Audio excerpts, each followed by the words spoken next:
আসসালামু আলাইকুম ওয়া ৰাহমাতুল্লাহি ওয়া বাৰাকাতুহু। বিসমিল্লাহিৰ ৰহমানিৰ ৰহিম। আল্লাহৰ ডাঙৰ নিয়ামত, আজি ঈদৰ দিন। নিশ্চয় আল্লাহে আপোনালোকক ভালে ৰাখিছে। ঈদুল আদহা দিনকেইটিত কৰিবলগীয়া এটি উৎকৃষ্ট আমল লৈ আপোনালোকৰ ওচৰত উপস্থিত হৈছোহি। এই আমলটি কেৱল ঈদুল আদহা দিনকেইটিৰ ভিতৰত এদিন কৰিলেই হ'ল। কুৰবানী দিয়াসকলেও কৰিব পাৰিব, নিদিয়াসকলেও এই আমলটি কৰিব। আপোনালোকৰ জীৱনৰ কামিয়াবী আৰু বৰকতৰ বাবে মাত্ৰ 7-8 মিনিটৰ বাবে এই আমলটি কৰক। বিনা কাৰণত অৱহেলা কৰি এই আমলটি এৰি নিদিব। এই আমলটি আমাৰ আকাবিৰিনসকলৰ। আপোনালোকে এটুকুৰা মাংস ল'ব। মাংস টুকুৰা আগত ৰাখি 313 বাৰ ইয়া শ্বাহিদু ইয়া শ্বাহিদু পঢ়িব।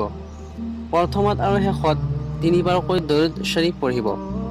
পঢ়া হোৱাৰ পিছত মাংস টুকুৰা সৰু সৰু পিচ কৰিব, যাতে চৰাই চিৰিকটি, মাছ, জীৱ জন্তুই খাব পাৰে। যদি মাছক খুৱাব পাৰে বেছি ভাল হয়, নহ'লে চৰাই চিৰিকটি বা মাংস খোৱা জীৱ জন্তুক খাবলৈ দিব। এই মাংসখিনি মানুহে খোৱাৰ বাবে নহয়। এতিয়া শুনক, আমাৰ আকাবিৰিনসকলে এই আমলটিৰ কি কি উপকাৰৰ কথা উল্লেখ কৰিছে। প্ৰথম উপকাৰ, যিসকল মানুহে মাছ, চৰাই চিৰিকটি, জীৱ জন্তুক খুৱাব, আল্লাহে এইবোৰৰ দোৱাৰ লগত তেওঁক চামিল কৰি ল'ব। মন কৰিব, জীৱ জন্তুৰ দোৱা অতি সোনকালে আল্লাহে কবুল কৰি লয়।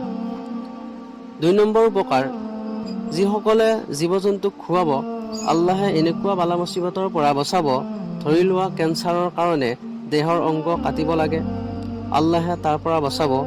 ধৰি লোৱা কোনো কাৰণবশত হাত কাটিব লাগে, চকু নষ্ট হৈ যোৱাৰ পৰা, বা কোনো এক্সিডেণ্টত হাত ভৰি কাটিব লগাৰ পৰা ইত্যাদি, এইবোৰ বালা মুচিবতৰ পৰা আল্লাহে বচাই ৰাখিব।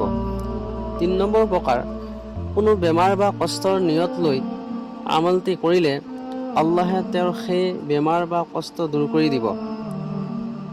4 নম্বৰ উপকাৰ, যিসকলৰ সন্তান নাই তেওঁলোকে সেই নিয়ত লৈ কৰিলে আল্লাহে নিশ্চয় সফল কৰিব, যদি আল্লাহে কবুল কৰে।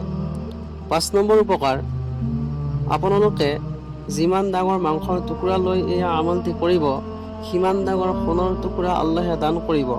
ইয়াৰ উদ্দেশ্য হৈছে আপোনাক আল্লাহে সোণৰ টুকুৰাৰ পৰিমাণ ধন দান কৰিব, বা আল্লাহে সোণ দিব পাৰে।